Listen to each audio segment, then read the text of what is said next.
നിങ്ങൾ ഏത് വിഷയം ഇവിടെ പറഞ്ഞു തരുമ്പോഴും എന്റെ സ്വന്തം അഭിപ്രായം അങ്ങനെ പറയരുത്. ആ ദീൻ എന്ത് പറയുന്നു, മതം എന്ത് പറയുന്നു, പ്രമാണം എന്ത് പറയുന്നു, ഇസ്ലാം എന്ത് പറയുന്നു അനുസരിച്ച് പറയും. ഞാൻ മനസ്സിലാക്കിയ ഇസ്ലാമിലുള്ളതെന്ന് തിരുത്താൻ ആഗ്രഹിക്കുകയാണ്. എൻ്റെ അഭിപ്രായം എന്ന് പറഞ്ഞാൽ ഞാൻ മുസ്ലിമാണ്, ഞാൻ ഈ കാര്യങ്ങൾ മനസ്സിലാക്കുന്നത് എങ്ങനെയാണ്, അല്ല എന്റെ അഭിപ്രായം എന്ന് പറഞ്ഞാൽ ഞാൻ പിന്നെ ഒരു റിക്വസ്റ്റ്, ഞാൻ രാമായണം വായിച്ചുള്ള അഭിപ്രായമല്ല, ഞാൻ മനസ്സിലാക്കിയ ഇസ്ലാമിലുള്ള അഭിപ്രായം. നിങ്ങൾ ആദ്യം ഒരു വിഷയം പറഞ്ഞപ്പോ ഹിജ്റ ഇബ്നു തൈമിയ്യന്റെ മുമ്പ് ആരും നടത്തിയിട്ടില്ല എന്ന് പറഞ്ഞു. അതിന് ഞാൻ നടത്തി എന്നുള്ളൊരു ഉദാഹരണം പറഞ്ഞു. അതിനെ പറ്റി നിങ്ങൾക്ക് എന്താ പറയുന്നത് പറഞ്ഞോളെ. ഇബ്നു തൈമിയ്യയുടെ കാലം വരെ ഇത് ഒരു ഭീഷണിയായിട്ട് പണ്ഡിത ലോകം അംഗീകരിച്ചില്ലായിരുന്നു. കാരണം ഒറ്റപ്പെട്ട സംഭവങ്ങൾ അവിടെ ഇവിടെ ഉണ്ടാവും, അത് പണ്ഡിതന്മാർ അങ്ങനെ കണക്കിലെടുക്കില്ല. അപ്പൊ ഇത് വലിയൊരു സംഭവമായി ഈ മാറിയപ്പോൾ ഇബ്നു തൈമിയ്യ കാര്യം കൈകാര്യം ചെയ്തെന്നാണ് എന്റെ വിശ്വാസം. അപ്പൊ ഓരോന്ന് വെച്ച് ചോദ്യം ചോദിച്ചോളി. പക്ഷെ അപ്പൊ മൂപ്പര് പറഞ്ഞെന്താണ്, ആദ്യം പറഞ്ഞത് ഇബ്നു തൈമിയ്യന്റെ മുമ്പ് ഇല്ലാത്തത് കൊണ്ടില്ല. അപ്പൊ പുരോഗതി ഉണ്ട്. ഒറ്റപ്പെട്ട സംഭവമൊക്കെ കുറേശ്ശൊക്കെ അവിടെ ഒറ്റപ്പെട്ടത്, അപ്പുറത്തെ ഒറ്റപ്പെട്ടത്, ലേശപ്പുറത്ത് വേറെ ഒറ്റപ്പെട്ടത്, അങ്ങനെ കുറെ ഒറ്റപ്പെട്ട കൂടുമ്പോഴാണ് കൂടുതലാകല്. അത് വേറെ വിഷയം ഞാൻ പറഞ്ഞോളി. അബൂബക്കർ സിദ്ദീഖ് റളിയല്ലാഹു റസൂൽ മരിച്ചപ്പം റസൂലുള്ളാഹി എന്ന് പറഞ്ഞത് നമ്മളെ വാപ്പ മരിച്ചാലും ബാപ്പയെ നമ്മൾ വിളിക്കൂലേ, അത് ഇതിന് തെളിവാക്കുക എന്ന് പറഞ്ഞാല് നമ്മൾ അതിനർത്ഥം നമ്മള് വാപ്പ മരിച്ചെടുക്കുമ്പോൾ ബാപ്പയെന്ന് വിളിച്ചൂടെ, അല്ലെ നിങ്ങള് പിന്നെ നമ്മള്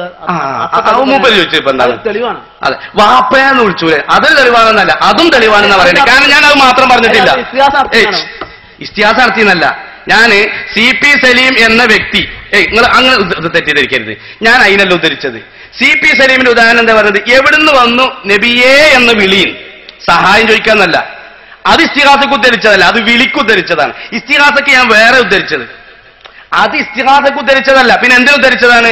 വഫാത്തായവരെ വിളിക്കുക, വഫാത്തായവരെ വിളിക്കാനും പാടില്ല എന്ന് പറഞ്ഞത്. ഇപ്പൊ നിങ്ങൾ പറഞ്ഞത് മരിച്ചേക്കണ വാപ്പാനെ വാപ്പയെ എന്ന് വിളിക്കാം, നബിനെ വിളിക്കാൻ പറ്റൂല, വാപ്പയെ എന്ന് വിളിക്കാം. ഇതെന്താ?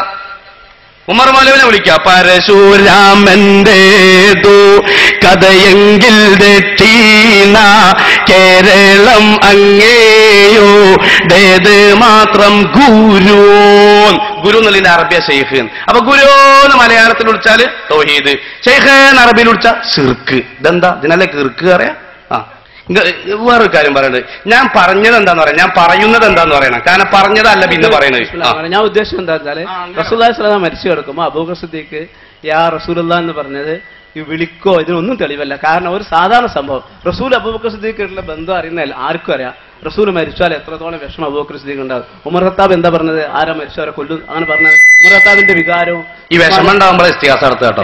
ആ സമയത്ത് വിളിച്ചത് ഒരു ഇസ്തിഹാസക്കുള്ള തെളിവായിട്ടോ അല്ലെങ്കിൽ വിളിക്കുള്ള തെളിവായിട്ടോ. ഒരു മിനിറ്റ്, ആ സംഭവം ആ നേരത്ത് വിളിച്ചത് വിളിക്കുള്ള തെളിവായിട്ടല്ല. അപ്പൊ വിളിച്ചു എന്നുള്ളത് മൂപ്പരും അംഗീകരിക്കണം. വിളിച്ചു എന്ന് പറഞ്ഞാൽ അവരുമുള്ള ബന്ധം മനസ്സിലാക്കണം. അതെ, പക്ഷെ ഏതും നിങ്ങൾ മനസ്സിലാക്കണം, ആ വിളിച്ചത് വിളിക്കുള്ള തെളിവല്ല, അത് വിളിക്കുള്ള തെളിവ് തന്നെയാണ്. വിളിച്ചു എന്നുള്ളത് നിങ്ങൾ അംഗീകരിക്കുന്നുണ്ട്. വിളിച്ചത് എന്നാണ് നിങ്ങൾ പ്രയോഗിച്ചത്, ആ ഭക്ഷിച്ചത് ഭക്ഷിക്കാൻ വേണ്ടിയിട്ടല്ല. അപ്പൊ ഭക്ഷിച്ചു എന്നുള്ള ക്രിയപട സ്ഥിരപ്പെടുകയാണ്. അതുകൊണ്ട് ബദരീങ്ങളെ എന്നെ രക്ഷിക്കണമെന്ന് വിളിക്കാനുള്ള തെളിവ് അതല്ല എന്നാണ്. ഞാൻ അതിനല്ലല്ലോ ഹബീബെ പറഞ്ഞത്. ഞാൻ എന്തിനാ ഉദ്ധരിച്ചത്? അല്ല, ബദരീങ്ങളെ എന്ന് വിളിക്കാനുള്ള തെളിവ് അതല്ല. ഞാനത് ഉദ്ധരിച്ചത് വിളിക്കുള്ള തെളിവാണ്. ഇതിഹാസക്ക് വേറെ ഉദ്ധരിച്ചു. റസൂലേ എന്ന് വിളിച്ചു, അതുകൊണ്ട് നമുക്ക് ബദരീങ്ങളെ എന്ന് വിളിക്കാം എന്ന് തെളിവല്ല അന്ന് ഞാൻ പറഞ്ഞത്. അപ്പൊ റസൂലേ എന്ന് വിളിക്കാം. റസൂലേ എന്ന് റസൂലുള്ളാഹി സ്വല്ലല്ലാഹു അലൈഹി വസല്ലം മരിച്ചു കിടക്കുമ്പോൾ റസൂലിന്റെ ഉറ്റ തോഴന് അബൂബക്കർ സിദ്ദീഖും ഉമർ റസൂൽ നമ്മൾ നബിയും അങ്ങനെ തന്നെ ബന്ധം വേണ്ടത്. വേണം. അള്ളാഹു തൗഫീഖ് ചെയ്യട്ടെ. അള്ളാഹു തൗഫീഖ് ചെയ്യുകയും ശിർക്കിന്ന് അള്ളാഹു രക്ഷിക്കുകയും ചെയ്യട്ടെ. നമ്മളെല്ലാരും രക്ഷപ്പെടുത്തട്ടെ. അങ്ങനെ തന്നെയല്ലേ.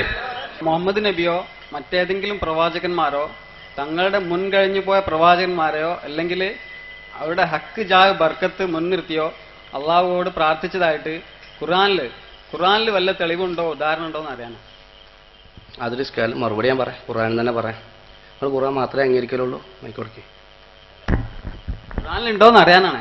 ഖുർആനിലുണ്ടോന്ന് അറിയാനാ കാര്യമാണ്. അപ്പൊ ഖുർആനിൽ ഉണ്ടോ എന്നറിയാൻ വേണ്ടിയിട്ട് അയാൾ ചോദ്യം ചോദിച്ചു. ഇതുപോലെ ഉമർ ഖത്താബ് നൂറുസ്കരിച്ചത് ഖുർആനിലില്ല. പക്ഷെ ഉമർ ഖത്താബ് നൂറുസ്കരിക്കാത്ത ആളാന്ന് നമുക്ക് അത് നോക്കിയിട്ട് എന്താക്കാൻ പാടില്ല, പറയാൻ പാടില്ല. ഉമർ റളിയല്ലാഹു അസ്റിക്കരിച്ചോ അതുമില്ല. സിദ്ദീഖുൽ അക്ബർ റളിയല്ലാഹു ദുആക്കരിച്ചോ അതുമില്ല. അങ്ങനത്തെ ഒന്നുമില്ല, കാരണങ്ങളൊന്നുമില്ല. ഒരുപാട് ഖുർആനിൽ ഇല്ലാത്ത സംഗതികളുണ്ട്. പക്ഷെ എന്തുണ്ട്, അതൊക്കെ ഹദീസുകളിലും ചരിത്രത്തിലും മറ്റുള്ള വിഷയങ്ങളിലും ഉണ്ട്.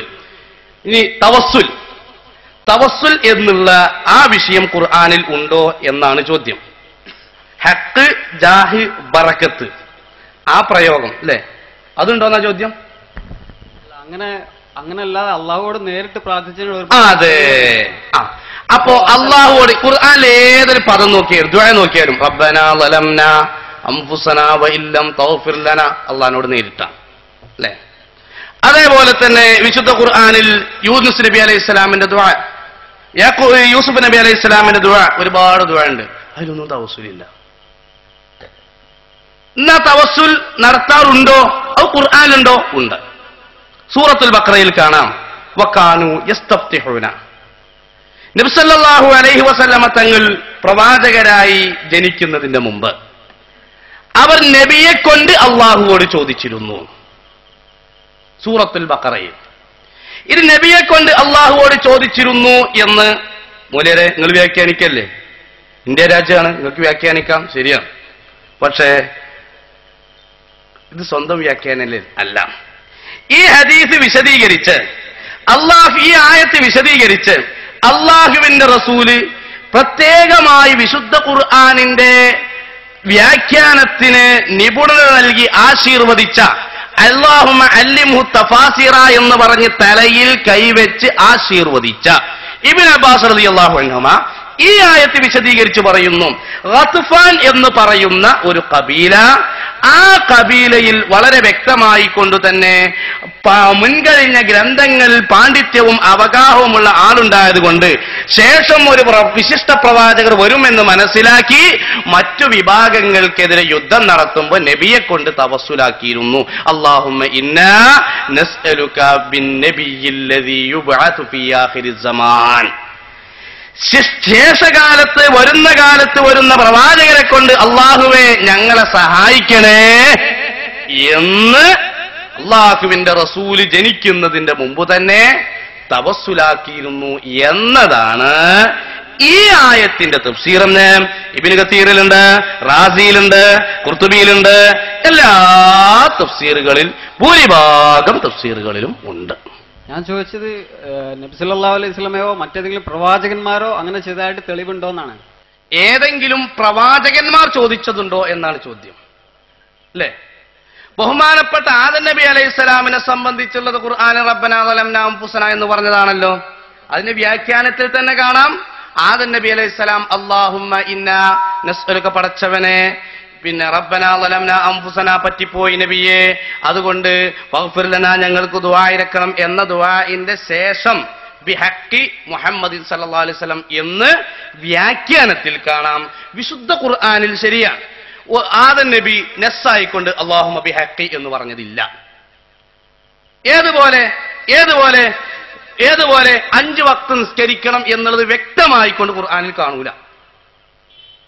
അതുപോലെ പിന്നെ ഹജ്ജ് ചെയ്യണം എന്നുള്ളത് വലില്ലാഹി അലന്നാസി, ജനങ്ങൾക്ക് വേണമെങ്കിൽ ചെയ്യാം എന്ന അർത്ഥത്തിലേ കാണുള്ളൂ. അതേപോലെ വിത്ർ നിസ്കരിക്കണം ഖുർആനിലില്ല, ളുഹസ്കരിക്കണം ഖുർആനിലില്ല.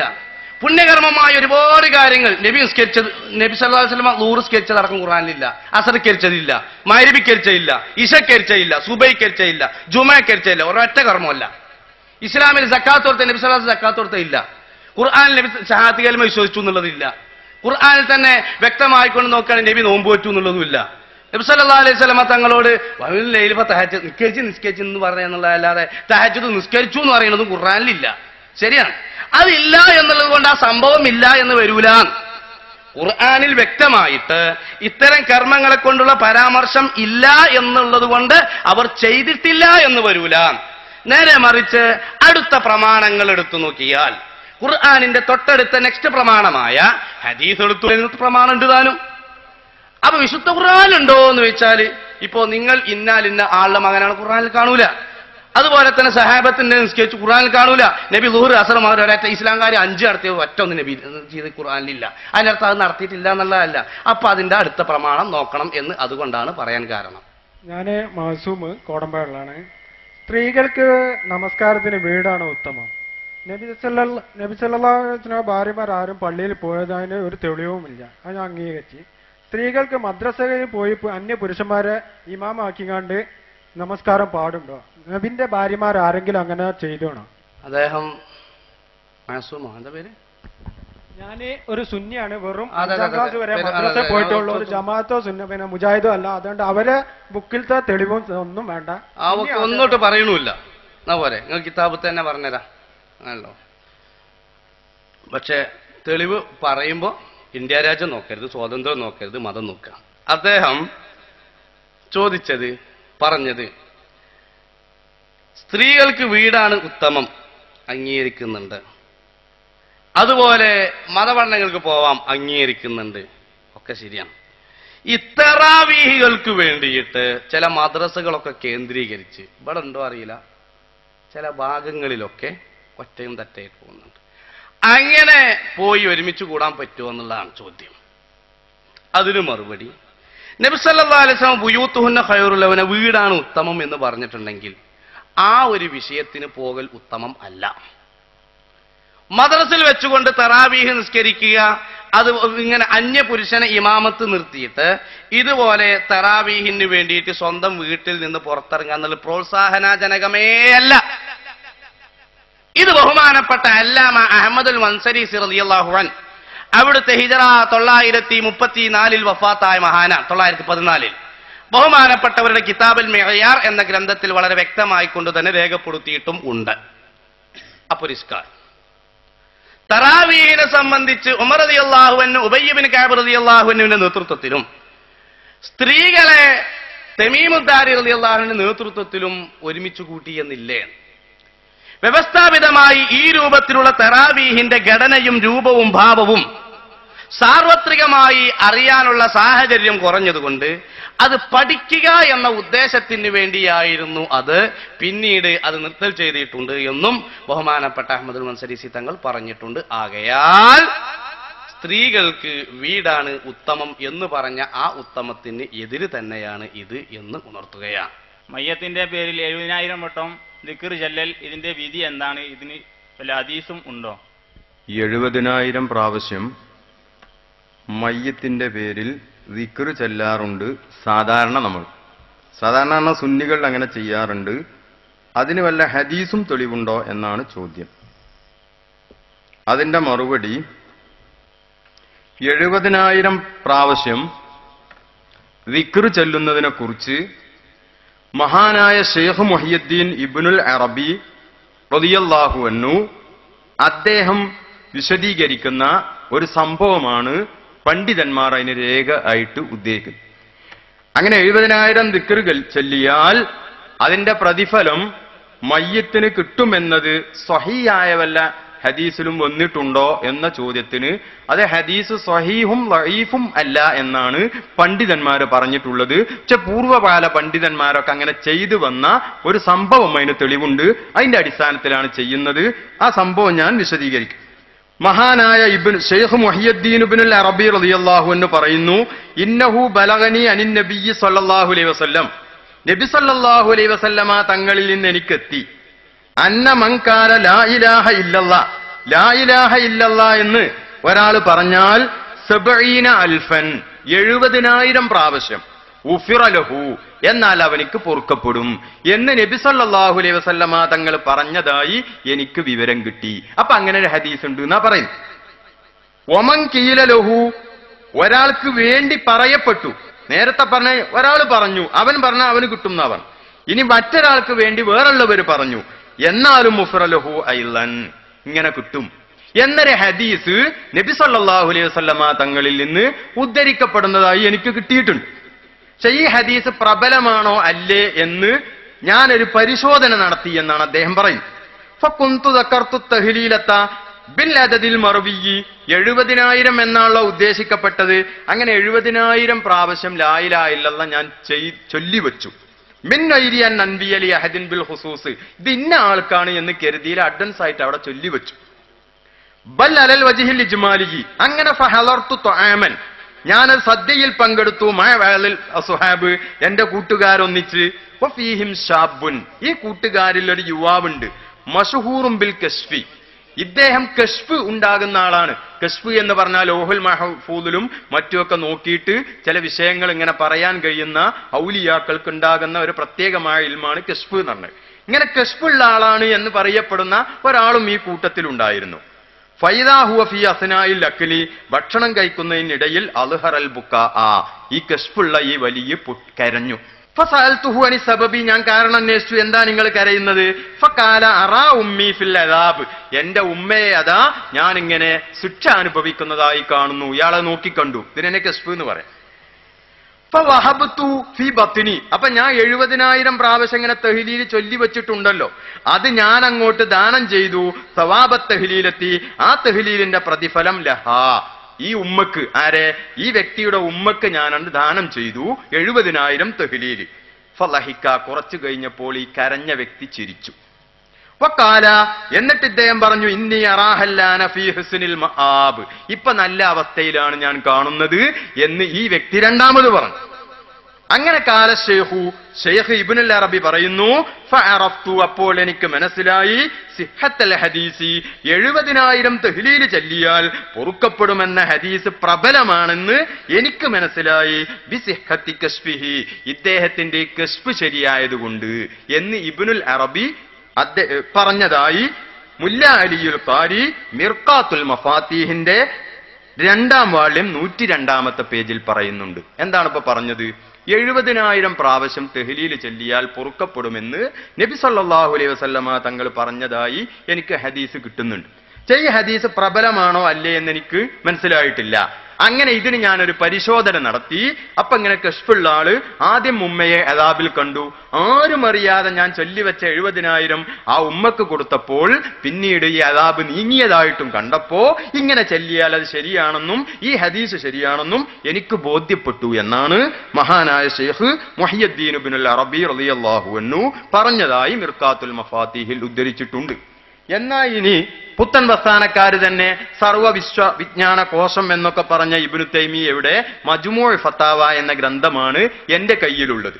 അദ്ദേഹത്തിനോട് ഈ വിഷയത്തെക്കുറിച്ച് ചോദിച്ചു. വസുഇല അമ്മൻ ഹല്ലല 70,000 മറ, 70,000 പ്രാവശ്യം ഒരാൾ തഹ്ലീൽ ചൊല്ലി, എന്നിട്ട് വാഹിദാവുലിൽ മയ്യിത്തി, ഒരു മയ്യത്തിന് ഹദിയ ചെയ്തു. എന്നാ യകൂനു ബറാഅത്തൻ ലിൽ മയ്യിത്തി മിനന്നാർ, അത് നരകത്തെ തൊട്ട് മയ്യത്തിന് മോചനമാണ് എന്ന് പറയപ്പെടുന്നുണ്ട്. ഹദീസുൻ സ്വഹീഹുൻ അംലാ, ഇത് ശരിയായ ഹദീസാണോ അല്ലേ? വൈദാ ഹല്ലലൽ ഇൻസാനു, ഒരാൾ തഹ്ലീൽ ചൊല്ലി വാഹിദാവുലിൽ മയ്യിത്തി, മയ്യത്തിന് അത് സംഭാവന നൽകിയാൽ യസ്ലു ഇലൈഹി സവാബുഹു അംലാ, അതിന്റെ പ്രതിഫലം മയ്യത്തിന് കിട്ടുമോ ഇല്ലേ? ഇങ്ങനെ 2 ചോദ്യമാണ്. ഒന്ന്, ഇത് സ്വഹീഹായ ഹദീസാണോ അല്ലേ? രണ്ടാമത്തേത്, ചൊല്ലിയാൽ കിട്ടുമോ ഇല്ലേ? അതിന് ഇബ്നു തൈമിയ്യ പറഞ്ഞ മറുപടി, ഫഅജാബ ഇദാ ഹല്ലലൽ ഇൻസാനു ഹക്കദാ, ഒരാൾ ഇപ്രകാരം തഹ്ലീൽ ചൊല്ലി 70,000 ഔ അക്കല്ല, അല്ലെങ്കിൽ 70,000 കുറവ്, ഔ അക്സറ, അല്ലെങ്കിൽ കൂടുതൽ, എന്നിട്ട് വഹുദിയത്തി ഇലൈഹി, മയ്യത്തിന് ദാനം ചെയ്യുകയും ചെയ്താൽ നഫഅഹുല്ലാഹു ബിദാലിക, അല്ലാഹ് മയ്യത്തിന് അതുകൊണ്ട് ഉപകാരം ചെയ്യും. ഇതാണ് ആ വിഷയത്തിലുള്ള തീരുമാനം. വലൈസ ഹാദാ ഹദീസൻ സ്വഹീഹൻ വലാ ലഈഫൻ, ഈ ഹദീസിനെ കുറിച്ച് ഞാൻ സ്വഹീഹാണെന്നും പറയുന്നില്ല ലഈഫാണെന്നും പറയുന്നില്ല. രണ്ടും തീരുമാനിക്കാനുള്ള തെളിവ് എനിക്ക് കിട്ടിയിട്ടില്ല എന്നാണ് ഇബ്നു തൈമിയ്യ പറയുന്നത്. അതേ സമയത്ത് ഷെയ്ഖ് മുഹയ്യിദ്ദീൻ ഇബ്നുൽ അറബി ഈ സംഭവം വെച്ചുകൊണ്ട് ആ ഹദീസ് സ്വഹീഹാണെന്ന് പറഞ്ഞിട്ടുണ്ട്. നമസ്കാരത്തിനും ദിക്റിനും സ്വലാത്തിനും പള്ളിയിൽ വെച്ചാണ് ഉത്തമം. റമളാനിന്റെ അവസാനത്തെ 10 നബിയും സഹാബാക്കളും പള്ളിയിൽ ഇത്തികാഫ് ഇരിക്കലായിരുന്നു പതിവ്. എന്നിരിക്കെ ഈ റമളാനിൽ പാടത്ത് പന്തൽ കെട്ടിങ്ങാണ്ട് കിലോമീറ്ററോളം ദൂരം, പിന്നെ വാഹനത്തിന് 10,000 25,000 രൂപ വാടക കൊടുത്തുങ്ങാണ്ട് അവിടെ പോയി പാടത്ത് വെച്ച് ദിക്റും സലാത്തും ചെല്ലല് ഏതാണോ ഉത്തമം? പള്ളിയിൽ വെച്ച് ഇത്തികാഫ് ഇരുന്ന് ദിക്റും സലാത്തും അധികരിപ്പിക്കലാണോ, അതോ അവിടെ പോയിങ്ങാണ്ട് പാടത്ത് പന്തൽ കെട്ടി ദിക്റും സലാത്തും ചെല്ലലാണോ ഉത്തമം? നബി എങ്ങനായിരുന്നു ചെയ്തിരുന്നത്? അദ്ദേഹം ചോദിച്ചത് 27-ാം രാവിലെ പള്ളിയിൽ ഈത്തിക്കാഫിരിക്കലാണോ ഉത്തമം? റമളാനിന്റെ അവസാനത്തെ 10, സാധാരണ വിമർശനാവിധേയം 27 ആയതുകൊണ്ട് ഞാൻ അങ്ങനെ പറഞ്ഞു എന്നുള്ളൂ. പിന്നെ ഏതായിരുന്നാലും ഒടുവിലെ 10 ഈത്തിക്കാഫിരിക്കലാണോ ഉത്തമം? അതല്ല പാടത്തും പറമ്പിലും ഒരുമിച്ച് കൂടി ദിക്ർ ഹൽക്ക സംഘടിപ്പിക്കലാണോ ഉത്തമം എന്നാണ് ചോദ്യം, അല്ലെ? ഇന്ന് സാധാരണഗതിയിൽ തുറന്നു തന്നെ പറയാം, പിന്നെ ചർച്ച ചെയ്യപ്പെടുന്ന ഒരു വിഷയമാണ് മുട്ടിപ്പടിയിലെ ബഹുമാനപ്പെട്ട സയ്യിദ് ഇബ്രാഹിമുൽ ഖലീൽ തങ്ങൾ, അല്ലാഹു ആഫിയത്തുള്ള ദീർഘായുസ്സ് കൊടുക്കട്ടെ, ബഹുമാനപ്പെട്ടവരുടെ നേതൃത്വത്തിൽ 27-ാം രാവിന്റെ ദിവസം പാടത്തും, നിങ്ങൾ ചോദ്യത്തിന് മറുപടി ഞാൻ പറയുന്നുണ്ട്, പാടത്ത് അതല്ലെങ്കിൽ പറമ്പിൽ ഒരുമിച്ച് കൂട്ടി വലിയ ദിക്ർ ഹൽക്ക സംഘടിപ്പിക്കാറുണ്ട്. ഇതിനെ വിമർശിക്കാം. ഈ ഒരു സംഭവത്തിന്റെ പേരിൽ ഇവരുടെ ഈ കോഴിക്കോടടുത്ത് ബാലുശ്ശേരിക്കടുത്തൊരു മൗലവി, ആ മൗലവി പറയാണ് ഇത് നടത്തിയതിന്റെ മേല് ഹലിൽ തങ്ങളെ കണ്ട അഊദു ബില്ലാഹി മിനശ് ശൈത്വാനിർ റജീം എന്ന് പറയണം. അയാൾ പിന്നെ കോമൺ സെൻസ് ഇല്ലാത്ത ആളാണെന്ന് അയാൾ എന്നെ സമ്മതിക്കുന്നുണ്ട്. അതുകൊണ്ട് നമ്മൾ എന്താണില്ല ആ വിഷയത്തിൽ അയാൾ പിന്നെ പരിഹാരമില്ല. പക്ഷേ അയാൾ എന്നിട്ട് പറയാണ് ഈത്തിക്കാഫിന്റെ ദിവസത്തിൽ 27-ാം രാവിന്റെ അന്ന് പള്ളിയിലിരിക്കുന്ന ജനങ്ങളെ പുറത്തേക്ക് ചാടിച്ചു. അങ്ങനെ സംഭവം ഉണ്ടായിട്ടില്ല.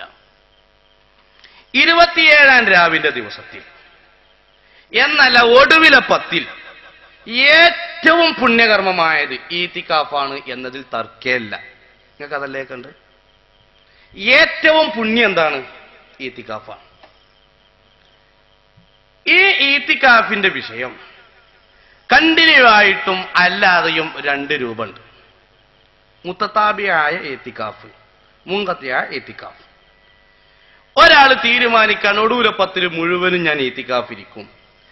അങ്ങനെ തീർച്ചപ്പെടുത്തുകയാണെങ്കിൽ ഈ തീർച്ചപ്പെടുത്തുന്ന വ്യക്തിക്ക് അനിവാര്യമായ കക്കൂസിൽ പോക്ക്, ഭക്ഷണം കഴിക്കുക, അങ്ങനെയുള്ള വിഷയങ്ങൾക്കല്ലാതെ, കക്കൂസിൽ പോവുക പോലെയുള്ള വിഷയങ്ങൾക്കല്ലാതെ പുറത്തേക്ക് പോവാൻ പാടില്ല.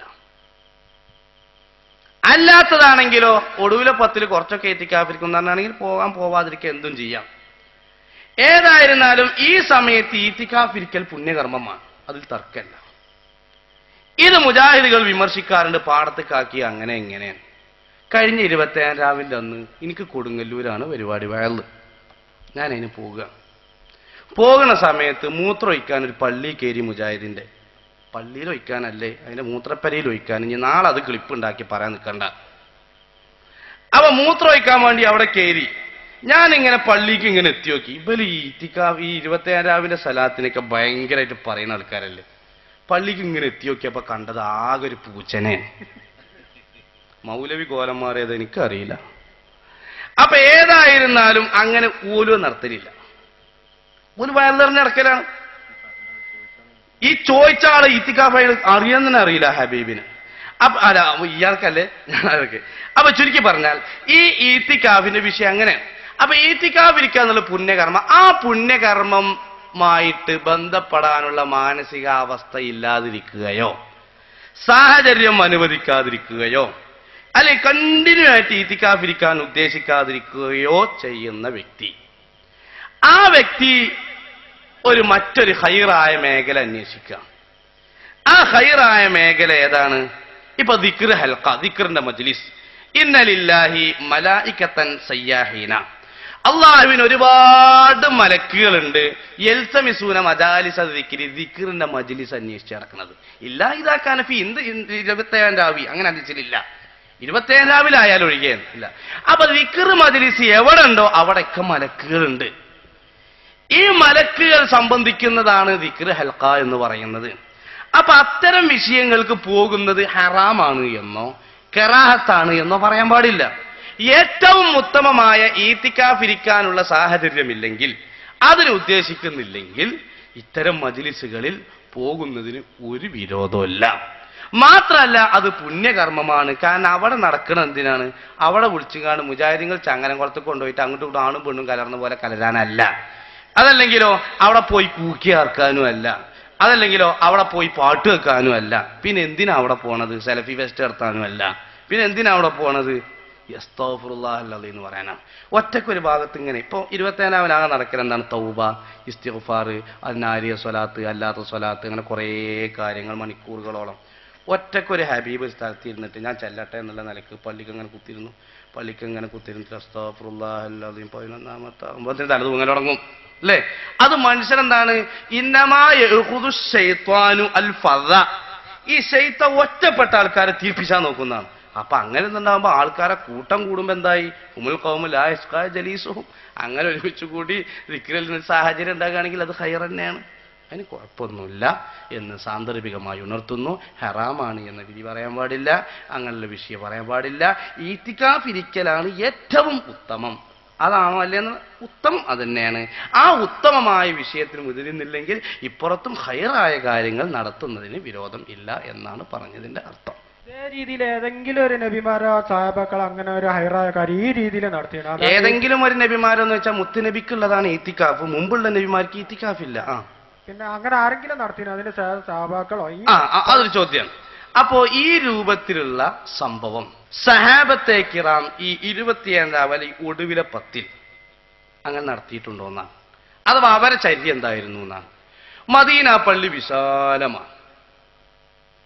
ആ വിശാലമായ പള്ളി അതിൽ നബി സല്ലല്ലാഹു അലൈഹി വസല്ലമ തങ്ങളുടെ ഇത്തിക്കാഫിരുന്നു എന്നുള്ള ഹദീസിന്റെ കിതാബിലുണ്ട്, ബുഖാരിയിലും മുസ്ലിമിലൊക്കെ ഉണ്ട്. സഹാബത്തെ കിറാമിന്റെ നിലപാടെന്തായിരുന്നു? അവർ ഇത്തിക്കാഫിരിക്കുന്നവരുണ്ട്, അല്ലാത്ത ആളുകളുണ്ട്. ഈത്തിക്കാഫിരിക്കാതെ ജോലിയുമായി ചന്തയിൽ മുഴുകിയിരുന്ന ആളുകളുണ്ട്, ചിന്തയിൽ മുഴുകിയ ആളുകൾ വേറെ ഉണ്ടാവാം. അപ്പൊ ചുരുക്കി പറഞ്ഞാൽ അങ്ങനെ കുറെ ആൾക്കാരുണ്ട്. അതുപോലെ ഒരുമിച്ച് കൂടി ദുആ മജ്ലിസിൽ പങ്കെടുത്തവരും ഉണ്ട്. അതിൽപ്പെട്ടവരാണ് ബഹുമാനപ്പെട്ട ഉബാദത്ത് ബിൻ സാമിത് റളിയല്ലാഹു അൻഹു, ബഹുമാനപ്പെട്ട ഇമാം ബൈഹഖി റളിയല്ലാഹു അൻഹു. അവിടുത്തെ കിതാബ് സിയാം എന്ന് പറയുന്ന ഗ്രന്ഥത്തിൽ ഈ വിഷയം വ്യക്തമാക്കിയതായി കാണാം. അതുപോലെ പല ആളുകളും പറഞ്ഞിട്ടുണ്ട്. മാത്രമല്ല ഇബ്നു ശക്വാൽ എന്ന് പറയുന്ന ഹിജറ 536 വഫാത്തായ ഇബ്നു ശക്വാൽ റളിയല്ലാഹു അൻഹുവിന്റെ കിതാബ് സില എന്ന ഗ്രന്ഥം 6 വാള്യങ്ങളുള്ള ഗ്രന്ഥമാണ്. ഈ കിതാബ് സിലയുടെ 4ാമത്തെ വാള്യത്തിൽ കാണാം ബഹുമാനപ്പെട്ട അല്ലാമ അബൂ ഇസ്ഹാഖ് അൽ ഇസ്ഫറായനി റളിയല്ലാഹു അൻഹു വലിയ സുന്നത്ത് ജമാഅത്തിന്റെ ആലിമീങ്ങളാണ്, പണ്ഡിതനാണ്, ഒരുപാട് ആളുകളുടെ ഗുരുവര്യരുമാണ്. അവരുടെ നേതൃത്വത്തിൽ പ്രത്യേകം മൈതാനത്ത് ദിക്ർ ഹൽഖയിൽ സംഘടിപ്പിച്ചിരുന്നു എന്ന് ആ കിതാബിൽ വളരെ വ്യക്തമായി രേഖപ്പെടുത്തിയിട്ടുണ്ട്. ഇദ്ദേഹത്തെ എന്ന് പറഞ്ഞാല് നബി സല്ലല്ലാഹു അലൈഹി വസല്ലം കാണിച്ചു തരാത്ത ചര്യകള് പിന്നീട് മതത്തിൽ കൂട്ടിച്ചേർക്കുന്നതിനാണല്ലോ. ഇപ്പോ ജുമാ ഖുതുബ അറബിയിലാണെന്നുള്ളത് നിർബന്ധം നബി നടത്തിയതാണ്. അല്ലാതെ നടത്തിയിട്ടില്ല. ശരിയാണ്. അപ്പോ ഖുതുബന്റെ മുമ്പ് ഒരു പ്രത്യേക മലയാളത്തിലുള്ള ഖുതുബ ഞാനൊന്നും എന്റെ ചെറുപ്പത്തിൽ കണ്ടിട്ടില്ല, പിന്നീട് വന്നതാണ്. അപ്പൊ അത് ബിദ്അത്തല്ലേ? തീർച്ചയായിട്ടും അത് ബിദ്അത്താകുന്നു. ഇമാം നബി റളിയല്ലാഹു അൻഹു പാടില്ല എന്ന് പറഞ്ഞിട്ടുണ്ട്, സർക്കശി ഇമാം പറഞ്ഞിട്ടുണ്ട്. നമസ്കരിക്കുന്നതിന് ബുദ്ധിമുട്ടാകുന്ന രീതിയിൽ ഖുർആൻ പോലും പള്ളിയിൽ വെച്ച് ഓതാൻ പാടില്ല എന്നാണ് ഞാൻ മനസ്സിലാക്കിയത്. ദുആക്ക് ശേഷം 3 വട്ടം സലാത്ത് ഇപ്പൊ ഏകദേശം ഏതാനും പള്ളികളിലൊക്കെ ഏകദേശം ഒരു 6-7 കൊല്ലത്തിന് ശേഷം കണ്ടു തുടങ്ങിയതാണ്. ദുആ കഴിഞ്ഞതിന് ശേഷം ഒരു 3 സലാത്തിൽ നല്ലതിന് തന്നെ. പക്ഷെ ഇത് ഈ നിസ്കരിക്കുന്നവർക്ക് ബുദ്ധിമുട്ടാകുന്ന രീതിയിലാവുമ്പോഴായി എന്തായി അതിന്റെ വിധി? ഈ സലാത്തിൽ നേരത്തെ തന്നെ ആരെ നിസ്കരിച്ചാൻ വരില്ല, ഒരു കുറച്ച് നേരത്തെ ജമാഅത്തിനൊന്നും പറയും. നിസ്കാരത്തിന്റെ ശേഷം 3 സലാത്ത് അതിൽ 6-7 കൊല്ലായിട്ടുള്ളൂ തുടങ്ങിയിട്ട്. അത് ശരിയല്ല ഹബീബെ, തെറ്റാണ്. എന്തുകൊണ്ട്?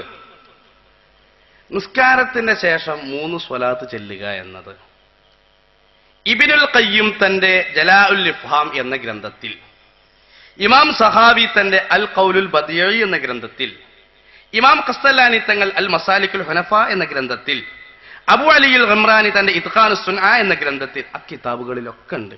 ഓരൊക്കെ 6 കൊല്ലമല്ല 600 കൊല്ലം മുമ്പുള്ള ആൾക്കാരാ പല ആൾക്കാരും.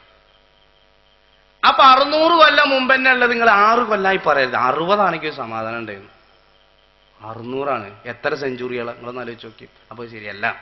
ആ പഴയ കാലത്തെ ഇമാമുകളുടെ കാലത്തുള്ള സംഗതി തന്നെ ഈ സ്വലാത്ത് ചൊല്ലുക എന്ന് പറയുന്ന വിഷയം മുൻഗാമികളൊക്കെ പറഞ്ഞതാണ്. അപ്പൊ അയാളത് ഖുർആൻ ഓതുക, സലാത്ത് ഓതുക, മറ്റു നിസ്കരിക്കുന്ന ആൾക്കാരെ ശല്യം ഉണ്ടാക്കുന്ന കോലത്തിൽ പറ്റുമെന്നാണ്. പള്ളി എന്നുള്ളത് എന്തിനുള്ളതാണ്? ഹബീബായ റസൂലുള്ളാഹിയും സഹാബത്തും ഇങ്ങനെ ഇരിക്കുക. അപ്പോ അങ്ങനെ ഇരിക്കുന്ന സമയത്ത് ഒരാൾ വന്നു. അയാൾ വന്നിട്ട് മൂത്രമൊഴിച്ചു. അയാൾ മൂത്രമൊഴിച്ചപ്പോ സഹാബത്ത് പറഞ്ഞു. അപ്പൊ നബി പറഞ്ഞു തടയരുത് പറഞ്ഞു.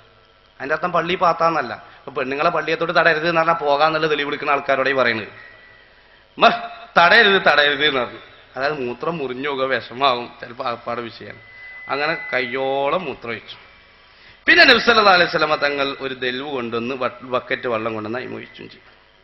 ഈ സഹാബിനെ പതുക്കെ വിളിച്ചിട്ട് ചെവി പിടിച്ച് തിരുമ്പല്ലേ ചെയ്തത്. നല്ല എനിക്ക് ഇങ്ങനെ പറഞ്ഞു, ഇന്നഹാദിഹിൽ മസാജിദ, ഈ പള്ളി എന്ന് പറഞ്ഞാൽ അത് പാത്താനും പെണ്ണുങ്ങൾക്ക് വരാനുള്ളതും അല്ല, പിന്നെ എന്തിനുള്ളതാണ്? പള്ളി എന്ന് പറഞ്ഞാൽ ദിക്റില്ല, ദിക്റി അല്ലാതാണ്, സ്വലാത്തിനുള്ളതാണ്, നിസ്കരിക്കാനും. അപ്പൊ നിസ്കാരം അവിടെ നടക്കണം, ദിക്റും നടക്കണം.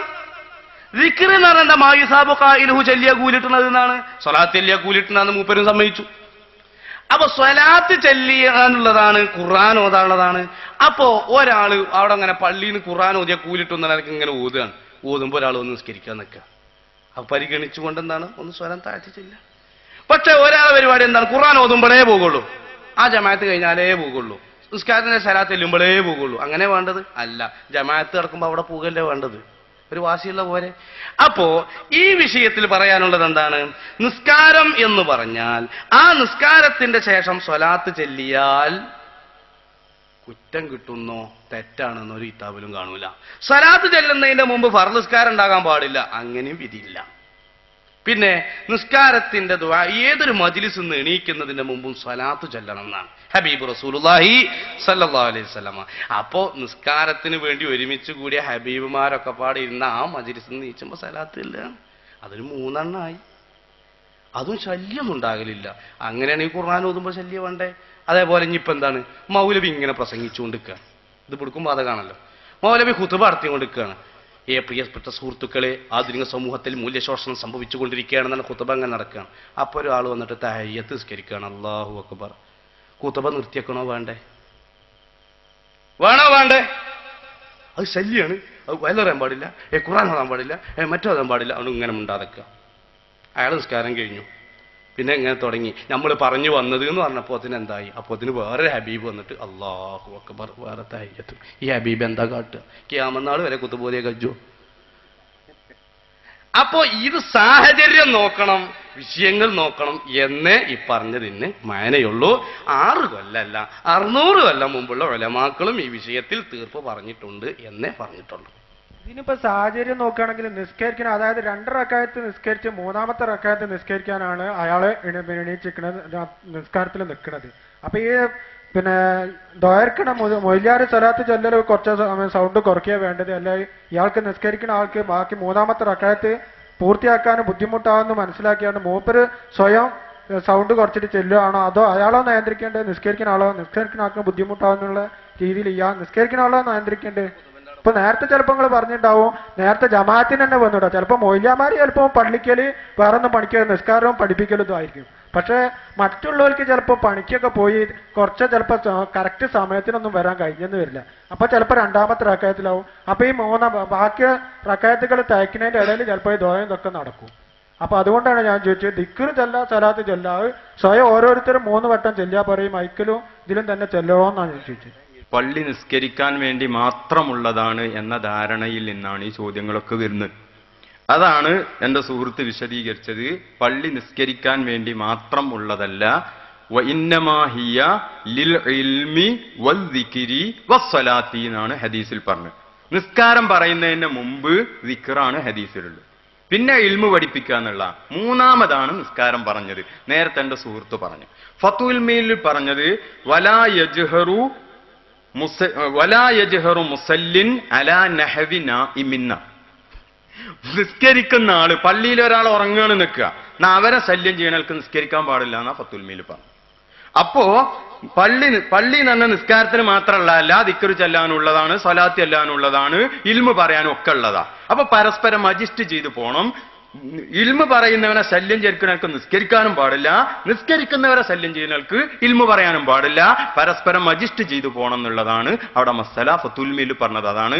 വലാ യജ്ഹറു മുസല്ലിൻ, നിസ്കരിക്കുന്നവൻ ഉറക്കയാക്കരുത്, അലാ നഹവി നാഇമിൻ, ഉറങ്ങുന്നവനെ പോലത്തവരുടെ മേൽന. ഉറങ്ങുന്നവനെ ശല്യം ചെയ്യുന്നവർക്ക് നിസ്കരിക്കാൻ പാടില്ല പള്ളിയിൽ. ആ പോലത്തവര് നന്നീല് ഹദ്ദാദ് ചെല്ലുന്നവരും പെടും, ദിക്ർ ചെല്ലുന്നവരും പെടും, സ്വലാത്ത് ചെല്ലുന്നവരും പെടും. ഇതാണ് കർമ്മശാസ്ത്ര പണ്ഡിതന്മാർ പറഞ്ഞ നിയമം. അതുകൊണ്ട് നിസ്കരിക്കുന്നവരെ ശല്യം ചെയ്യുന്നവർക്ക് സ്വലാത്ത് ചെല്ലാനും പാടില്ല, സ്വലാത്ത് ചെല്ലുന്നവരെ ശല്യം ചെയ്യുന്നവർക്ക് നിസ്കരിക്കാനും പാടില്ല. അഡ്ജസ്റ്റ് ചെയ്തു പോകണം എന്നതാണ് ആ വിഷയത്തിലുള്ള മസ്അല. നിസ്കരിക്കാൻ മാത്രമുള്ള പള്ളി ഇൽമു പറയാനും ദിക്ർ ചെല്ലാനും നിസ്കരിക്കാനും, നിസ്കാരം 3ാമതാണ് ആ ഹദീസിൽ എണ്ണിയിട്ടുള്ളത് എന്ന് പ്രത്യേകം ഓർമ്മപ്പെടുത്തും. ജുമുഅ ഖുതുബനെ സംബന്ധിച്ച് പറഞ്ഞ ബാബിൽ പല കിതാബുകളിലും ഖുതുബ അറബിയിലാകണമെന്ന് പറയുന്ന സ്ഥലത്ത് റുക്നുകൾ മാത്രം മതി എന്ന് ഫത്ഹുൽ മുഈനിന്റെ ശറഹ് ഇആനത്തു ത്വാലിബിൻ വരെ ഉണ്ടല്ലോ. ഇതിനെ സംബന്ധിച്ച് എന്താണ് പറയുന്നത്? മുജാഹിദുകൾ പലപ്പോഴും ജുമുഅ ഖുതുബ നടത്തുമ്പോൾ റുക്നുകൾ അറബിയിൽ തന്നെയാണ് പറയാറുള്ളത്. അതുകൊണ്ട് അത് ബിദ്അത്താകുന്നുണ്ടോ? ജുമുഅ ഖുതുബ അറബിയിലാകണം എന്ന് പറഞ്ഞാൽ അർക്കാനുകൾ മാത്രമാണ് ഉദ്ദേശിച്ചത്, അർക്കാനുകൾ അല്ലാത്തവയല്ല എന്ന് ഷാഫി മദ്ഹബിലെ ചില ഗ്രന്ഥങ്ങളിൽ, എല്ലാ ഗ്രന്ഥങ്ങളിലും കാണുന്നുണ്ട് എന്നാണ് മൂപ്പര് പറഞ്ഞത്. സംഗതി ശരിയാണ്. എന്താണ് ആ പറഞ്ഞത്? ഖുതുബ എന്ന് പറയുന്നത് തന്നെ എന്തിനാണ് ഖുതുബ എന്ന് പറയുന്നത് എന്ന് നമ്മൾ ആദ്യം മനസ്സിലാക്കണം. ഇപ്പൊ ഒരാൾ ഒരു ഖതീബ് ഇങ്ങനെയാണ് ഖുതുബോദി എന്ന് വിചാരിക്കുക. അർക്കാൻ എന്ന് പറഞ്ഞാൽ അള്ളാഹുവിനെ സ്തുതിക്ക, അൽഹംദുലില്ലാ, നബി സല്ലല്ലാഹു അലൈഹി വസല്ലമ തങ്ങളുടെ മേൽ സ്വലാത്ത് ചെല്ലുക, സല്ലല്ലാഹു അലാ മുഹമ്മദ്, പിന്നെ തഖ്വ കൊണ്ട് വസിയ്യത്ത് ചെയ്യുക, ഊസീക്കും ഇബാദല്ലാ എന്ന് മാത്രം പറഞ്ഞാൽ. പിന്നെ ഒരായത്തൂത, ഏതെങ്കിലും ഒരായത്ത്, ഖുൽ ഹുവല്ലാഹു അഹദ് അല്ലാഹു സമദ്, പിന്നെ അല്ലാഹുമ്മ ഗ്ഫിർ ലിൽ മുഅ്മിനീന വൽ മുഅ്മിനാത്ത്, ഇത്ര മാത്രം പറഞ്ഞൊരു ഖതീബാണ് നിർത്തി. അപ്പൊ ഖുതുബയായി. അപ്പൊ ഈ അർക്കാനിനാണ് ഖുതുബ എന്ന് പറയുന്നത്. ഖുതുബ എന്ന് പറയുന്നത് ഈ അർക്കാനിനാണ്. അപ്പൊ എന്താണോ അറബിയാകേണ്ടത്, ഖുതുബയാണ് അറബിയാകേണ്ടത്. ഖുതുബ എന്ന് പറയുന്നത് ഏതാണ്? ഈ അർക്കാനുമാണ്. അതുകൊണ്ട് അർക്കാൻ അറബിയായാൽ മതി. ഈ അർക്കാൻ അല്ലാത്തത് കൊണ്ടുവരൽ ഖുതുബ സ്വഹിയാകാനും നിസ്കാരം സ്വഹിയാകാനും ആവശ്യമില്ല. അപ്പൊ ആവശ്യമില്ലാത്തൊന്ന് ഷർത്താന്ന് ഇവിടെ പറഞ്ഞു വെക്കേണ്ടതില്ല.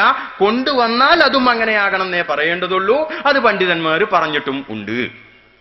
അതായത് ഇപ്പൊ ഖുതുബയാകണമെങ്കിൽ ഒരു ഖതീബ് അടുത്ത വെള്ളിയാഴ്ച നമ്മളെ പള്ളിയിൽ ഇങ്ങനെ ഖുതുബോദി, അൽഹംദുലില്ലാ സ്വല്ലല്ലാഹു അലാ മുഹമ്മദ് ഊസീക്കും ഇബാദല്ലാഹ് ഇന്നാ അഅ്തൈനാകൽ കൗസർ അല്ലാഹുമ്മ ഗ്ഫിർ ലിൽ മുഅ്മിനീന വൽ മുഅ്മിനാത്ത് എന്നാണ് ഇയാളെ മിമ്പർ വന്നിട്ട് ഇറങ്ങി. എന്നാ ഖുതുബയായി. ഇനിയാണ് നിസ്കരിച്ച ജുമുഅയായി. അപ്പൊ ഈ ഖുതുബ എന്ന് പറയുന്ന ഇതിനാണ്. അതേ നിർബന്ധമുള്ളൂ. അതുകൊണ്ട് അത് അറബിയാലേ നിർബന്ധമുള്ളൂ. നിർബന്ധമില്ലാത്തൊന്ന് കൊണ്ടുവരികയാണെങ്കിലോ അതും അറബിയാകണമെന്ന് പണ്ഡിതന്മാര് പറഞ്ഞിട്ടും ഉണ്ട്.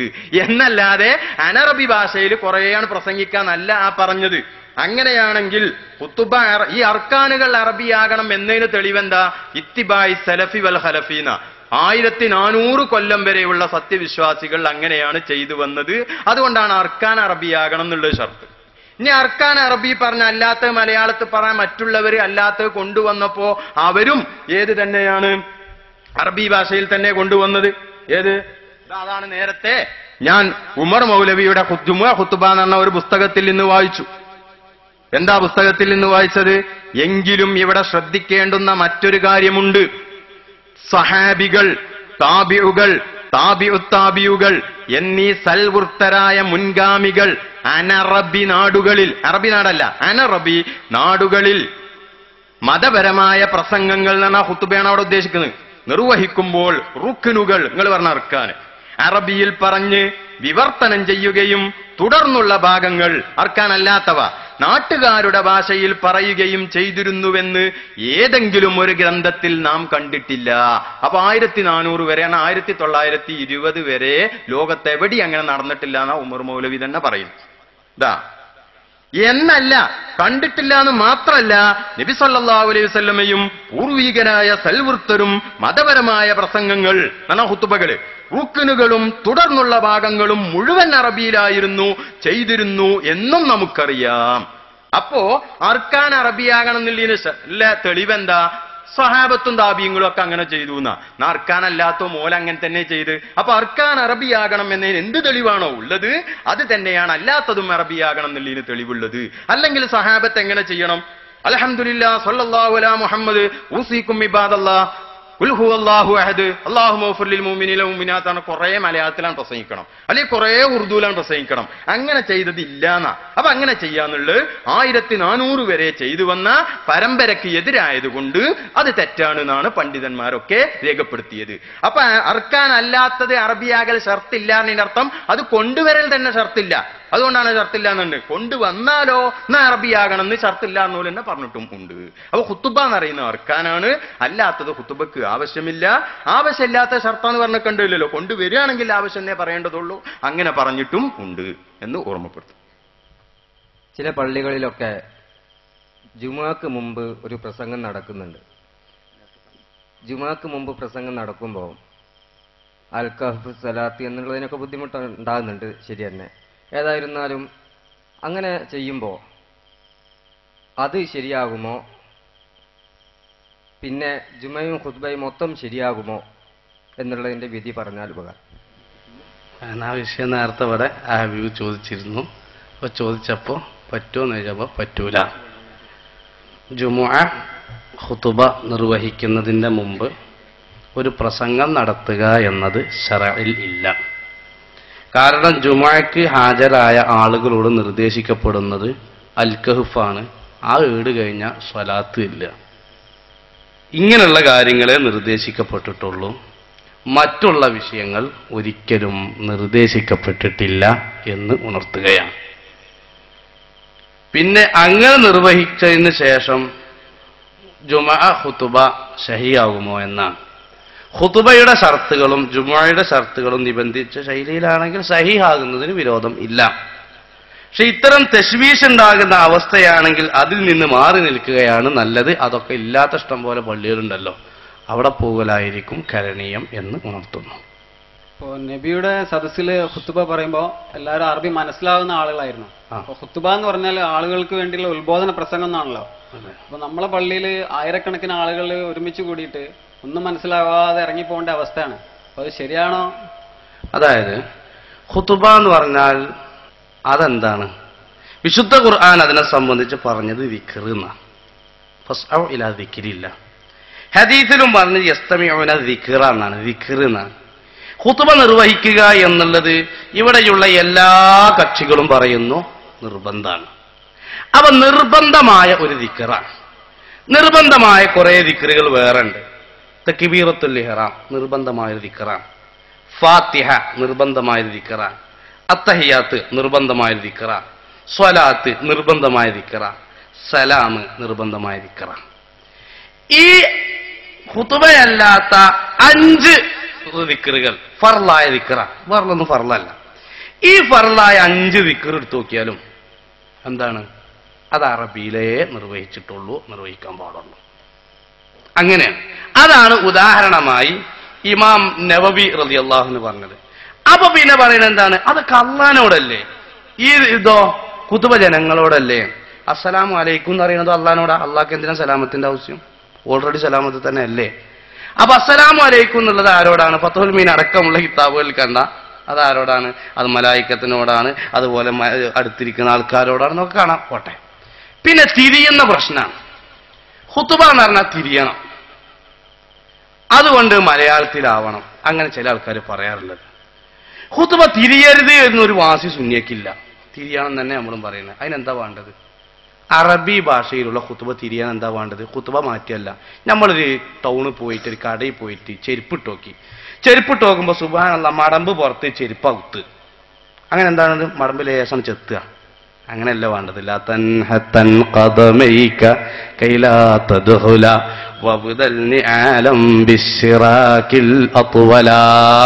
കുറച്ചുകൂടി നീളമുള്ള പാകളുടെ ചെരുപ്പ് എടുക്കുക. ഇതേപോലെ അറബി തിരിയില്ലെങ്കിൽ അറബി പഠിച്ച, അതല്ലേ വേണ്ടത്. ഇവര് പറയുന്നത് ശ്രോതാക്കളെ ഭാഷയിലാവണമെന്നാ. പൊന്നാര ഹബീബന്മാർ നിങ്ങളൊന്ന് ആലോചിച്ച് നോക്കിയും. ഇപ്പൊ ഹജ്ജിന് പോയ എത്ര ആൾക്കാരാ അവിടെ ശ്രോതാക്കളെ ഭാഷയിൽ കുത്തുബോധാൻ പുറപ്പെട്ടു. അങ്ങനെ നോക്കുമ്പോഴാണ് അറബി സുഹൃത്തുക്കൾ അയ്യുഹന്നാസ് ഇത്തഖുല്ലാഹ ഇബാദല്ലാഹ്. അപ്പണ്ട് അപ്പുറത്ത് കുറെ മലയാളികൾ. ഈ മലയാള പ്രിയപ്പെട്ട സുഹൃത്തുക്കളെ എന്നൊക്കെ പറഞ്ഞിട്ട് ഇങ്ങനെ പറയാം. നോക്കി നോക്കി നിങ്ങൾ, മലയാളം തന്നെ എത്ര ഭാഷയാണ്? നാദാപുരത്ത് പോയ ഊമ മോനേര് ബന്ധക്ക് കോനായി കുത്തർന്ന് കയറി അന്റെ മോന്തൊക്കൊന്നും തന്നാ കാണാന്ന് പറയും മലപ്പുറത്ത്. പുള്ളിക്കാരൻ എവിടെയാ ഹോ എന്ന് പറയും തെക്കൻ കേരളം. ഇങ്ങനെ പല ആൾക്കാരുമാണ്. ഓലോട് ഓല ഭാഷയിൽ 6 നാട്ടിൽ 100 ഭാഷ എന്നാണ്. അപ്പണ്ട് അപ്പുറത്ത് ഇങ്ങനെ വേറൊരാൾ ഇങ്ങനെ നോക്കണു. ആരാ? തമിഴ്നാട്ടുകാരനാ. ഓ സൊള്ള മുടിയാതെ ഓ ഇങ്ങനെ നിൽക്കുക. അപ്പുറത്തുണ്ട് ഇത് വേറൊരാള് എന്തു മൂന്തു നാന്തു എന്ന് പറഞ്ഞിട്ട് കർണാടകക്കാര്. അപ്പൊ കുറച്ചപ്പുറത്തുണ്ട് കുറച്ച് ചെറിയ ആൾക്കാർ, വെളുത്ത മനുഷ്യന്മാര്, ചിം ചും ചാം എന്ന് പറയുന്ന ചൈനക്കാര്. ഇങ്ങനെ ചുരുക്കി പറഞ്ഞ ഒരുപാട് ആൾക്കാര് ഹജ്ജിന് വന്നിട്ടുണ്ട്. അവിടുത്തെ ഖത്തീബ് ഏത് ഭാഷയിലാ ഓതണ്ട്? തിരിയണ ഭാഷയിൽ ഓതുകയാണെങ്കിൽ നിങ്ങളൊന്ന് ആലോചിച്ച് നോക്കി, എങ്ങനെ ഓതുക? കിയാമത്ത് വരെ കുത്തുബ കജ്ജുവോ? ഇല്ല. അങ്ങനെയുള്ള മുഴുവൻ ഭാഷയും കൂടി കാണാപ്പാടാക്കാൻ കജ്ജുവോ? ഇല്ല. അത് മൂല്യരെ അത് നിങ്ങൾക്ക് തിരിയേറ്റ ഭൂരിപക്ഷം ഈ തിരിയുന്ന ഭാഷയിൽ ഓതണം എന്നുള്ളത് ഖുർആന അല്ല, ഹദീസ അല്ല, പിന്നെന്താ മൗലവിന്റെ തൊള്ള, വേറൊന്നാ വിഷയത്തിനില്ല. ഇനി അങ്ങനെന്താ ഭൂരിപക്ഷം നോക്കണം എന്ന് പറഞ്ഞു. ഭൂരിപക്ഷം നോക്കണമെന്നില്ല എന്താ തെളിവ്? ഖൗലുൽ മൗലവി ലൈസ ബിഹുജ്ജത്തിൻ, അതും തെളിവല്ല, അത് മൗലവിന്റെ വാക്കാ അല്ലേ? ആ ഭൂരിപക്ഷം നോക്കണം എന്നിങ്ങനെ ചിന്തിക്കുകയാണ്. അങ്ങനെ ഉദാഹരണം പറയാം. സുബ്ഹാനല്ലാഹ്, ഇങ്ങനെ നിൽക്കുക എവിടെ? നമ്മളെ താമരശ്ശേരി. അതിന്റെ അപ്പുറത്തുണ്ട് ഒരു ഒറ്റ മിനാരുള്ള പള്ളി. ആ ദേവാലയത്തിൽ വെച്ച് വെള്ളിയാഴ്ച ഒരു സംഗതി നടക്കുക. അങ്ങനെ അവിടെ ഇങ്ങനെ ഖുതുബ നടക്കുമ്പോൾ ആകെ മുജാഹിദ് പള്ളിയിൽ എത്ര ഉണ്ടാകുക? 3.25 കുട്ടികളും 2.25 തന്താരും ഉണ്ടാകുക. അങ്ങനെ അവിടെ ഇങ്ങനെ ഖുതുബ നിർവഹിച്ചു നോക്കുമ്പോഴാണ് എന്താണത്, വയനാട്ടിൽ നിന്ന് ചങ്ങരംകുളത്തേക്ക് ഒരു ബസ്, ലേഡീസ് ആൻഡ് ജെന്റ്സ്, ആണും പെണ്ണും കൂടി സമ്മേളനത്തിന് പോകുക. അങ്ങനെ സമ്മേളനത്തിന് ഒരു ബസ് ആൾക്കാർ അവിടുന്ന് ഇവിടുന്ന് പെറുക്കിയിട്ടിങ്ങാണ്ട് പോവുകയാണ്. അങ്ങനെ പെറുക്കിയിടുമ്പോൾ ഒരു തമിഴന്മാരാണ്. എവിടുന്നോ വരിക, നീലഗിരി അപ്പുറത്തുനിന്ന് വരികയാണ് ഇറങ്ങാറായിട്ട്. പള്ളി കയറി നോക്കുമ്പോ ഭൂരിപക്ഷം മാറി. അപ്പൊ ഞാൻ ഖത്തീബ് ഏത് ഭാഷയിലാ ഓതുക? ഏത് ഭാഷയിലാ ഓതുക? അപ്പൊ ഇവിടെ യുക്തി ഒഴിവാക്കുക. യുക്തി ഒഴിവാക്കിയിട്ട് എന്ത് ചെയ്യണം? ഈ ഖുതുബയുടെ വിഷയത്തിൽ നബി തങ്ങളുടെ ഫിഅലെന്ത്, ഖൗലെന്ത്, ഖറാറെന്ത്? നബി തങ്ങളുടെ പ്രവൃത്തി നോക്കുമ്പോൾ അറബി അല്ലാത്ത ഭാഷയിൽ കാണുകയില്ല. സഹാബത്തിന്റെ പ്രവൃത്തിയോ? ഖുലഫാഉർ റാഷിദുകൾ ബഹുമാനപ്പെട്ട ഇമ്രാൻ റളിയല്ലാഹു അൻഹു പറയുന്നു, വയുസ്തറത്തു കൗനുൽ ഖുതുബത്തി അറബിയ്യ, ഖുതുബ അറബിയിലായിരിക്കൽ ഷർത്താണ്. ലി അന്ന നബിയ നബി സല്ലല്ലാഹു അലൈഹി വസല്ലം വൽ ഖുലഫാഅ ബഅദഹു, ഖുലഫാഉർ റാഷിദുകളും കാനു യഖ്തുബൂന ബിൽ അറബിയ്യ, അറബി ഭാഷയിലാ ഓതിയത്. ഇതെന്നെ നേരത്തെ വായിച്ച കെ.എം. മൗലവി സാഹിബും പറഞ്ഞു ഇല്ലേ? സൽമാനുൽ ഫാരിസി റളിയല്ലാഹു അൻഹു പേർഷ്യക്കാരനാണ്. ഈ പേർഷ്യക്കാരനായ സൽമാനുൽ ഫാരിസി റളിയല്ലാഹു അൻഹു ദീനിന്റെ വിഷയങ്ങളൊക്കെ പഠിച്ച് മനസ്സിലാക്കി സ്വന്തം നാടായ ഫാരിസിലേക്ക് പോയി, പേർഷ്യയിലേക്ക് പോയി. ആ പേർഷ്യയിലേക്ക് പോയിട്ട് അവർക്ക് ദീനി വിഷയങ്ങൾ പഠിപ്പിച്ചു കൊടുത്തു. അങ്ങനെ പഠിപ്പിച്ചു കൊടുത്തിട്ട് ഒരു ദിവസം വെള്ളിയാഴ്ച ഖുതുബ ഓതുകയാണ്.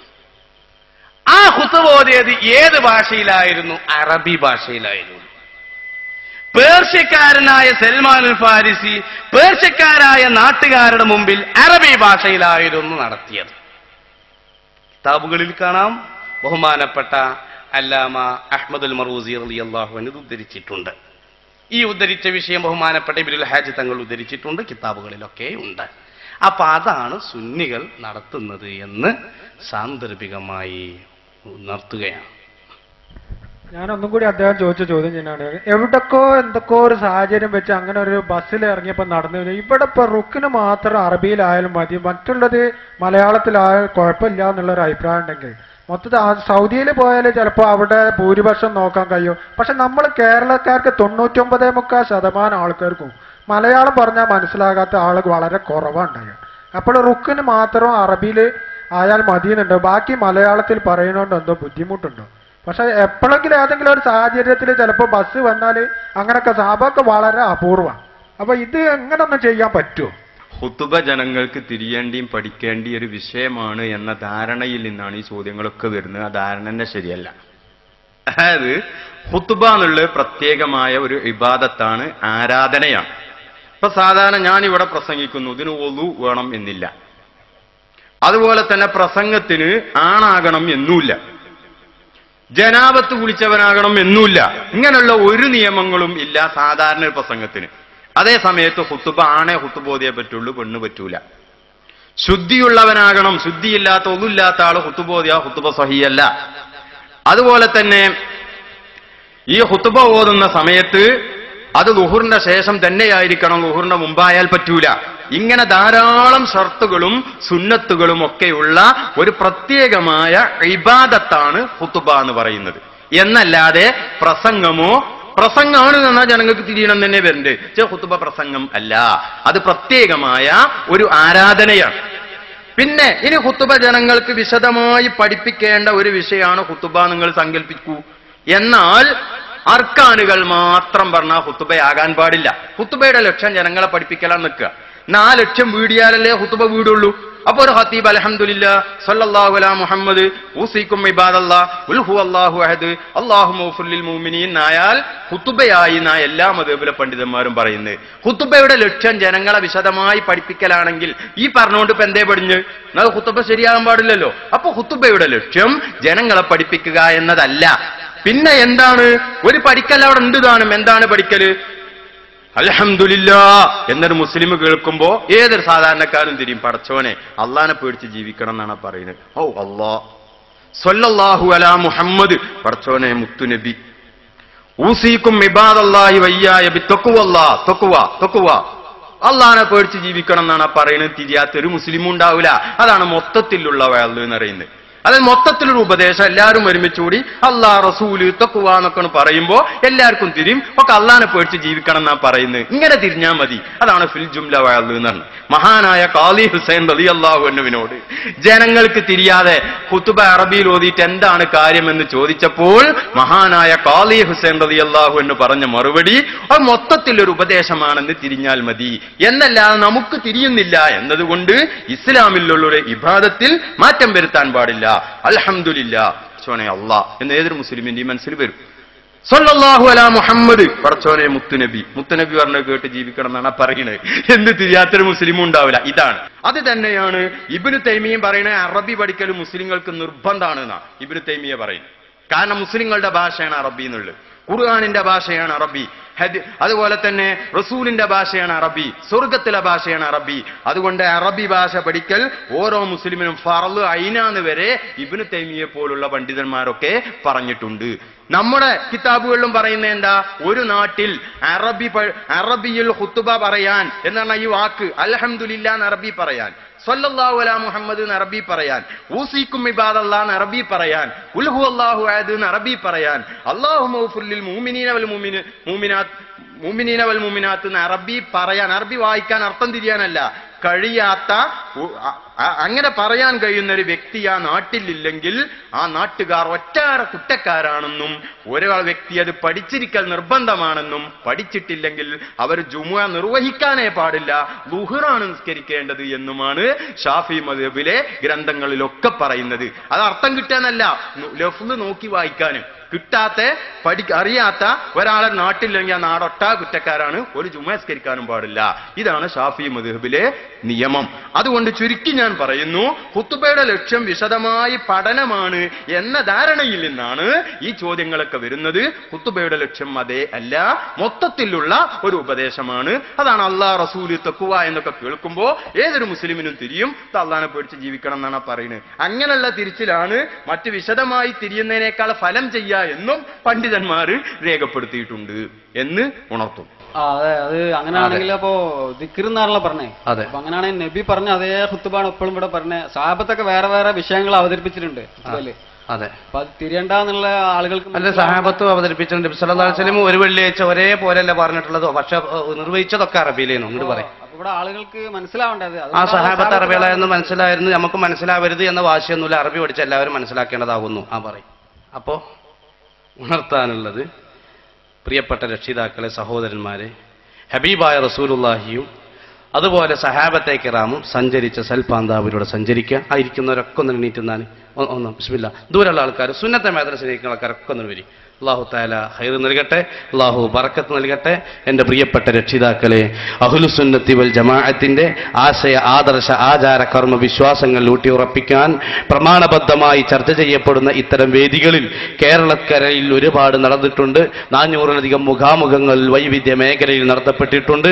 എൻ്റെ പ്രിയപ്പെട്ട രക്ഷിതാക്കളോട് നിർത്താനുള്ളത്, അതുകൊണ്ട് സത്യമായി മനസ്സിലാക്കാൻ ഉദ്ദേശിക്കുന്ന ആളുകൾ ഇത്തരം വേദികൾ ഉപയോഗപ്പെടുത്തുകയും മറ്റൊരു മുജാഹിദ് പ്രസ്ഥാനം അതുപോലെയുള്ള കക്ഷികളോട് പറയാനുള്ളത്, ഈ രൂപത്തിൽ സമയം അനുവദിച്ചുകൊണ്ട് ചോദ്യങ്ങൾക്ക് മറുപടി പറയാൻ കഴിയുന്ന ചങ്കൂറ്റമുള്ള, ആദർശബോധമുള്ള, വിവരമുള്ള, ആണത്വമുള്ള ആരെങ്കിലും ഉണ്ടെങ്കിൽ അവരെ കൊണ്ടുവന്ന് ഇത്തരം ഒരു മുഖാമുഖം സംഘടിപ്പിക്കാൻ ആർജവമുള്ളവരുണ്ടോ, തന്റെ ഇടമുള്ളവരുണ്ടോ, വിവരമുള്ളവരുണ്ടോ എന്ന് ഈ സമയത്ത് ചോദിക്കുകയാണ്. എന്റെ പ്രിയപ്പെട്ട രക്ഷിതാക്കളെ, ഇല്ല എന്നുള്ളതാണ് വർത്തമാന സാഹചര്യം നമ്മെ അറിയിക്കുന്നത്. നമുക്കുള്ള വിഷയം ഹഖായ അഹ്ലുസുന്നത്തി വൽ ജമാഅ. അത് നമുക്ക് പൂർവീകരായ മഹാരഥന്മാർ അള്ളാഹുവിന്റെ റസൂലിന്റെ കാലഘട്ടത്തിൽ മല പോലെ വരുന്ന തിരമാലകളെ കീറിമുറിച്ചുകൊണ്ട് കേരളക്കരയിൽ കൊടുങ്ങല്ലൂർ എന്ന പ്രദേശത്ത് തുടങ്ങിവെച്ച ആ മഹത്തായ ദീനിന്റെ ചൈതന്യം ഇന്ന് കേരളം മുഴുവനുമുണ്ട്, ഇന്ന് നമ്മുടെ നാടുകളിലൊക്കെയുണ്ട്. അല്ലാഹു തആല ആ ഒരു ദീനി ചൈതന്യം അനുസരിച്ച് ജീവിക്കാൻ നമുക്ക് തൗഫീഖ് നൽകുമാറാവട്ടെ എന്ന് മാത്രം പറഞ്ഞുകൊണ്ട് ദുആ ചെയ്ത് പിരിയാം. അൽഹംദുലില്ലാഹി റബ്ബിൽ ആലമീൻ. حمدا يوافي نعمه ويكافئ مزيدا اللهم صل وسلم وبارك على رسولك وحبيبك سيدنا محمد وعلى آل سيدنا ومولانا محمد أرحم الراحمين يا ملك الملوك يا الله ഞങ്ങൾ പറഞ്ഞത് കേട്ടത് സമയം ചെലവഴിച്ചത് സ്വാലിഹായ അമലായി കബൂലാക്കണമേ തമ്പുരാനെ.